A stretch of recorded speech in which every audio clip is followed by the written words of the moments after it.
নমস্কার বন্ধুরা, line geography চ্যানেলে সবাইকে স্বাগতম।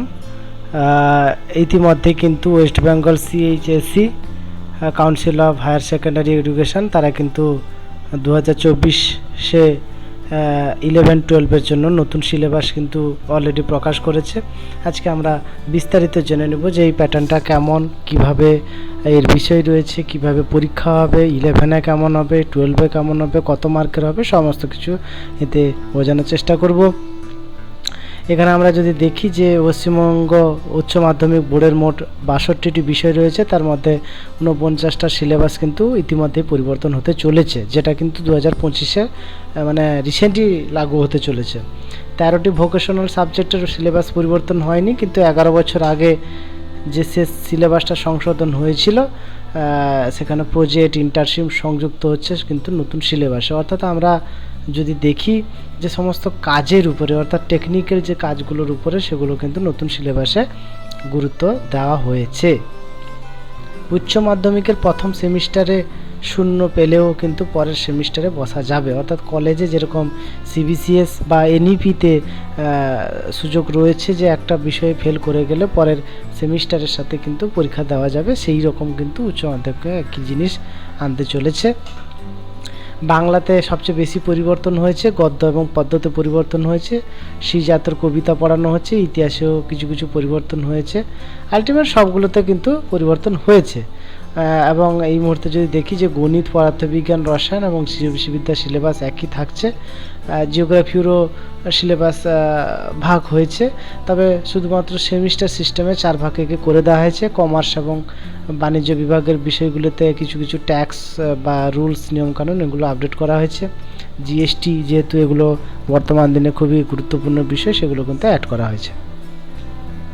এরপরে একটু দেখে নিব যে কোন সেমিস্টার কিভাবে ভাগ করা হয়েছে এবং 4টে সেমিস্টার একাদশ এবং দ্বাদশ শ্রেণীতে কিভাবে ভাগ হয়েছে। আচ্ছা, দেখছি যে প্রত্যেক বছর প্রতিটি বিষয়ের পড়াশোনার জন্য কিন্তু স্কুলে 200 ঘন্টা নির্ধারিত করেছে সরকার, এবং এই নতুন শিক্ষানীতিতে নিউ এডুকেশন পলিসিতে বলা হচ্ছে যে প্রথম সেমিস্টারের জন্য 100 ঘন্টা, দ্বিতীয় সেমিস্টারের জন্য 20 ঘন্টা, আর 80 ঘন্টা, এবং 20 ঘন্টা যেটা রয়েছে সেটা রেমিডিয়াল ক্লাস অর্থাৎ হোম অ্যাসাইনমেন্টের জন্য। এর মধ্যে থাকবে প্রজেক্ট ও ইন্টার্নশিপ। একাদশ দ্বাদশের সেমিস্টার সিস্টেম ইমপ্লিমেন্ট হচ্ছে কিন্তু 2025-26-এ উচ্চ মাধ্যমিক সেমিস্টার পদ্ধতিতে হতেই চলেছে। প্রত্যেক স্কুলকে নোটিফিকেশনের মাধ্যমে কিন্তু সামার ক্যাম্প করার নির্দেশ দিয়েছে, তাতে সময় নির্ধারণ করে দেওয়া হবে। এরপরে যেটা খুবই জিনিস রয়েছে যে কবে হবে, কিভাবে নম্বর বিভাজন রয়েছে, সেটা একটু জেনে নেব। একাদশ শ্রেণীতে যে দুটি পরীক্ষা হবে তা গণ্য হবে কিন্তু প্রথম এবং দ্বিতীয় সেমিস্টার হিসাবে, আর দ্বাদশ শ্রেণীতে যেটা হবে সেটা হবে তৃতীয় চতুর্থ। অর্থাৎ দুটো একাদশ এবং দ্বাদশকে 4টা সেমিস্টারে ভাগ করা হয়েছে। এখানে মার্কস কেমন থাকবে না, মার্কস হবে 70 নম্বর লিখিত পরীক্ষা, অর্থাৎ 30 নম্বর প্র্যাকটিক্যাল থাকবে।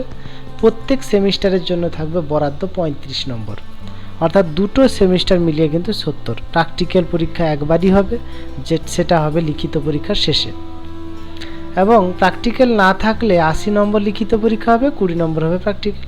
70-এর পরীক্ষা হলে 21 পেলে পাস বলে বিবেচিত হবে, 80 নম্বরের মধ্যে 24 পেলে পাস বলে গণ্য করা হবে।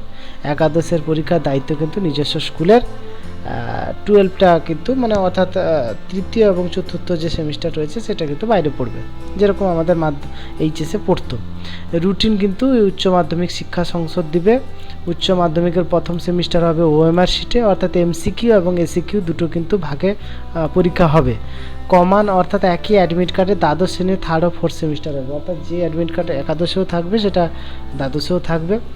অড সেমিস্টার অর্থাৎ প্রথম ও তৃতীয় সেমিস্টার, একাদশের প্রথম এবং দ্বাদশের তৃতীয়, অর্থাৎ এটা হবে নভেম্বর মাসে, আর একাদশের দ্বিতীয় এবং দ্বাদশের চতুর্থ এটা হবে মার্চে, অর্থাৎ ইভেন্ট সেমিস্টার তৃতীয় চতুর্থ মার্চে।